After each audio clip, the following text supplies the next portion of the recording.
you for being here, and thank you for everyone for all the hard work you're doing. Thank Um, you. I'm going to sort of share my story, which I don't very often. And I work very specifically, legally, in domestic violence. I have been working in domestic violence issues for over 30 years now. I work in the education side and legal human rights as a legal human rights advocate. What you ladies are saying is pretty much what we're saying around the world. I actually work out of the US and Europe, and we might have some more resources at this end, but they have been falling to the wayside. And it is primary for women in domestic violence situations to, one, have the understanding that it's a hell of a tough situation, not only to be in, but to leave, especially if you have children. And to have the options and the resources that can be made available to not only the women, but to their children to actually try and leave a domestic violence situation is one of the most important things that we are all, from what I can see, all still working on. That and the education to get those resources out. It's no good having resources if the women can't get to them. My particular story and the reason I work in very specific, I work cross-border international kidnapping, domestic violence, and human trafficking. And in that, I am a very specific legal advocate strategist. I do case management. And that comes from my own personal experience. I was captive for very, very many years with my son, my two sons. And this was pre-computers, pre-understanding of domestic violence, and certainly pre-understanding of how international laws and issues interfere and don't actually protect women and children in domestic violence situations.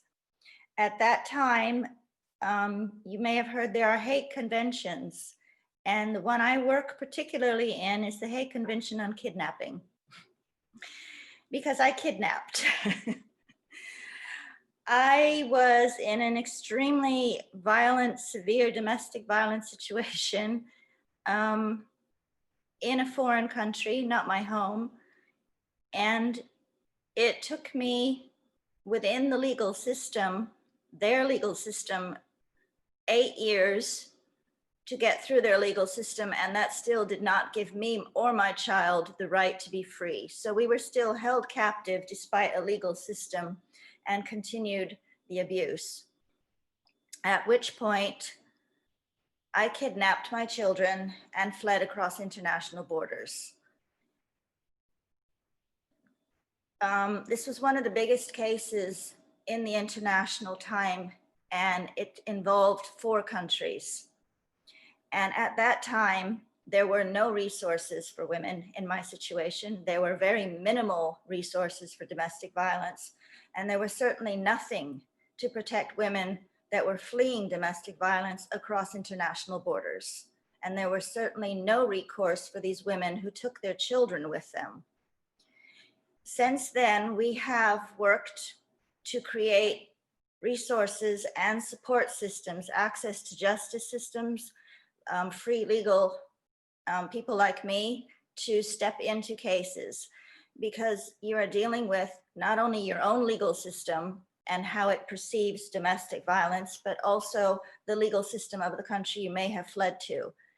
At that time, the Hague Convention on Kidnapping was designed to protect women, but was extremely outdated, as it actually did not attend or address domestic violence issues at all. In other words, for example, in my particular case, my son was actually born in the US. I sought to escape twice. My second one was when he was 12, finally to the US. However, under the Hague Convention for Kidnapping, it was immaterial. It did not matter where a child was a citizen or born. And this is the actual issue that I set forward and set precedent and changed. And that was the stage where we began to change international domestic violence law protections. And in it was a word. I am a writer, I'm a journalist, I love words. And in this entire convention, there was one word that had never been defined legally. And that was the word habitual residence. My case with my children defined that for the first time, because ours was the first case that when I fled, I took enough actual factual evidence with me to prove that we've been held captive for so many years, and habitual residence had never been defined. Therefore, it is now, and these are very important for all domestic conversations, I am bringing my story forward because many of these things have been forgotten, and cases that we have created and precedents and actual resources like this that are out there, most people don't know about them anymore. And I have been quiet for a while. Habitual residence matters in domestic violence cases. It matters both internally in a country, if you're just trying to cross from one state of Africa or another country within that to your continent. It matters if you are trying to return home to your country. It matters on so many legal levels.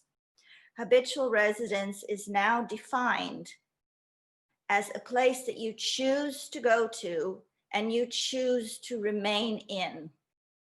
And that is vital in domestic violence cases. If you are not able to leave, no matter how many years pass, it is not your habitual residence.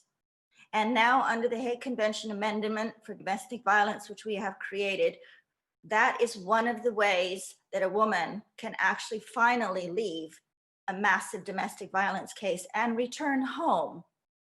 Previously, under the Hague Convention, even if you return to your home country of residence and citizenship, the Hague Convention itself, your own country, would come and literally put you on an airplane as a prisoner and return you to the country that you had escaped from.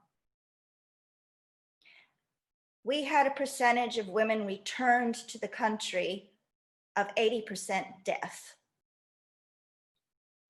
When you flee domestic violence, you are fleeing for your life, and you are bringing your children with you. So not only are you trying to protect yourself, you're trying to protect your children, and that's damn hard. It's lack of resources, it's terror of finances. You're not so much scared for yourself, you're scared for your children. That's your primary motivation. It takes, on average, a DV person, it takes them at least 8 times to try and leave a domestic violence situation. And it's not because they don't want to. It's because there aren't the resources and the protections available once they leave that home. That's legal protections, financial protections, the protections for your child, food and shelter, basic stuff, but also the safety, because many times, you know, they're going to come after you. They're going to come looking for you.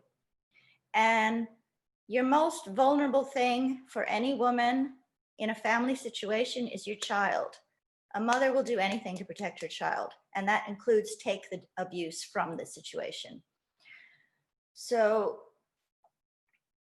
I look at domestic violence, and the work that I do is I work on the education and resources side. And that is to provide the education in as safe a method and delivery system as possible to where it is needed. Many women cannot access the information or resources. Their computers are compromised. They're being watched. A relative is set to watch on them. They have no way to communicate. I mean, even their phones, their laptops. We think in this technological age that we have so much access to information. You don't in a domestic violence situation. In a severe domestic violence situation, these accesses to information and communication are controlled by your abuser.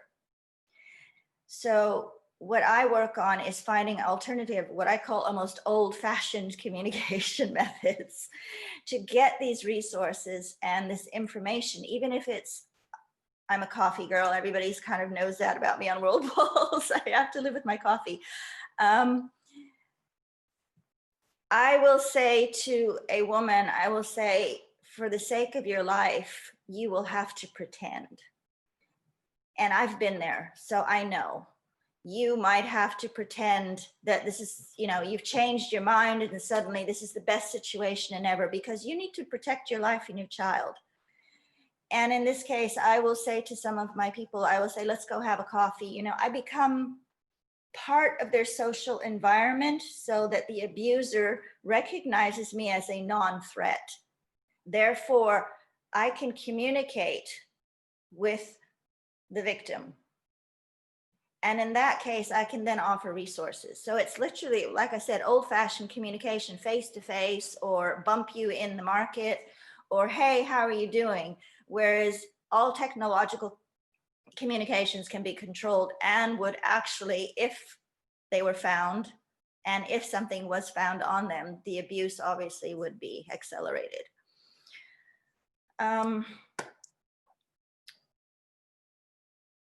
I hear what all these amazing sisters are saying, and we are all saying the same story. We are all saying the same thing.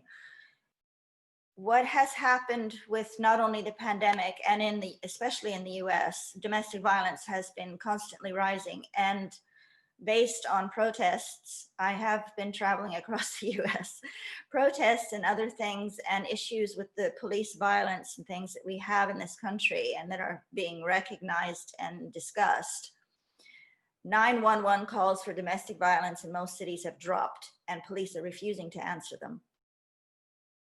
So we have stepped back at least 15 years in a domestic violence situation in this country.